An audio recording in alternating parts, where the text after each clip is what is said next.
So hi guys, welcome back guys. నేను చాలా రోజుల తర్వాత వీడియో అయితే చేయడం మొదలుపెట్టానమాట. సో గైస్, ఈ వీడియోలో నాన్ డైరెక్షనల్ ఆప్షన్ సెల్లింగ్ గురించి తెలుసుకుందాం. సో చాలా రోజుల తర్వాత బ్యాక్ టెస్టింగ్ చేసి నేను రియల్గా ట్రేడ్ అయితే చేయడం జరుగుతుందనమాట నాన్ డైరెక్షనల్ ఆప్షన్ సెల్లింగ్లో. సో మీరు ఇక్కడ చూడొచ్చు, నేనైతే పొజిషన్స్ బోత్ సైడ్ పొజిషన్స్ తీసుకోవడం జరుగుతుంది విత్ హెడ్జింగ్ అనమాట. ఓకే, సో నేను ఇక్కడ అరౌండ్ 20 రూపీస్ ప్రీమియం సెల్ చేశాను. Both side 20 rupees premium cell చేశాను. అండ్ హెడ్జింగ్ వచ్చేసి అరౌండ్ 3 రూపీస్ది హెడ్జింగ్ అయితే బై చేయడం జరిగిందనమాట. అండ్ నాకు ఇక్కడ ఎంత ఫండ్ కావాల్సి వచ్చిందంటే అరౌండ్ 1,50,000 అనమాట.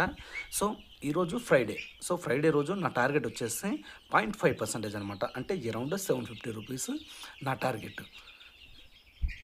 సో నేను ఇక్కడ స్టాప్ లాస్ అయితే పెట్టుకోవడం జరుగుతుంది. బోత్ సైడ్ స్టాప్ లాస్ పెట్టుకోవడం జరుగుతుంది. సో మీరు ఇక్కడ గమనించవచ్చు, అరౌండ్ 46 బోత్ సైడ్, పీఈకి అండ్ సిఈకి.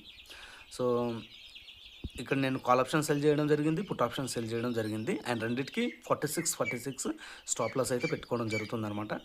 సో స్టాప్ లాస్ పెట్టుకోవడం కూడా ఇదొకటి ఆర్ట్ అనమాట.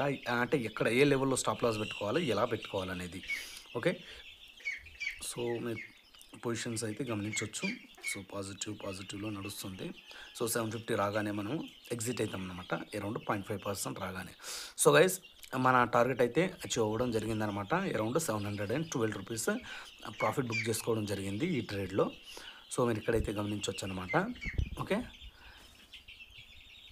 712 రూపీస్. ఇందులో ఛార్జెస్ కూడా ఉంటాయి, కాకపోతే మనకు 0.5% రావడం జరిగింది. సో ఎగ్జిట్ అవ్వడం జరిగింది. అండ్ ఇక్కడ నుంచి గైస్ నేను కంటిన్యూస్గా నాన్ డైరెక్షనల్ ఆప్షన్ సెల్లింగ్ పైన వీడియోస్ అయితే చేయడం జరుగుతుందన్నమాట. ఇందులో ఏంటంటే మనం గ్రాఫ్ అంటే చార్ట్ అసలు చూడాల్సిన అవసరమే లేదు.